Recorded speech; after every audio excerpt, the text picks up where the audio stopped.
Hello বন্ধুরা, কেমন আছো সবাই? আমিও ভালো আছি। আমার একটা ছোট্ট ভিডিও নিয়ে চলে এসেছি। আমাদের পাড়াতে দোল পূর্ণিমা উপলক্ষে কিছু দাতা কোনো কমিটি থেকে আমাদের গোটা গ্রামবাসীবৃন্দের খাওয়ানোর একটা ব্যবস্থা করা হয়েছে। তাই তার আনাজপত্র কোটা চলছে এবং রান্নাবান্নার কাজ চলছে আমাদের এখানে। সবাই মিলে এই আয়োজনটা করা হয়েছে, তাই সবাই মিলে কাজকর্মও করা হচ্ছে। আনাজ কোটা থেকে রান্নাবান্না থেকে সব কিছুই। আমাদের মেনু খুবই অল্প মেনু ছিল। ভাত ছিল, ডাল, আলু ভাজা, একটা সবজি ছিল, মাংস ছিল, আর চাটনি আর পাঁপড়, আর সবার শেষে একটা করে হজমোলা ছিল।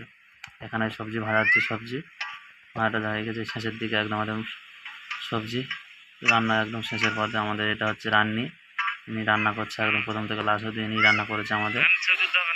এবং সবাই রাত 9টা বাজতে আমরা খাওয়ানো শুরু করে দিয়েছি এবং 9টার দিকে আমাদের সব গ্রামবাসীবৃন্দ পর্বত চলে এসছে। আমরা খাওয়ানো শুরু করছি, দাওয়া দাওয়া করছিলাম। আমরা খুব আনন্দ করে সব কমিটির সব ইয়ং ছেলে সব দাওয়া দাওয়া করছিলাম এবং সবার শেষে আমরাই খেতে বসেছিলাম, কারণ আমরা সবাই দাওয়া দাওয়া করছিলাম। এবার আমাদের তো প্রথমে খেলে হবে না, তাই সবার শেষে আমরাই খেতে বসেছি। দেখতে পাচ্ছ। ভিডিওটি যদি ভালো লাগে লাইক, কমেন্ট এবং চ্যানেলটিকে সাবস্ক্রাইব করে দেবেন বন্ধুরা। ততক্ষণে আমি খেতে থাকি, তোমরা ভিডিওটি দেখতে থাকো।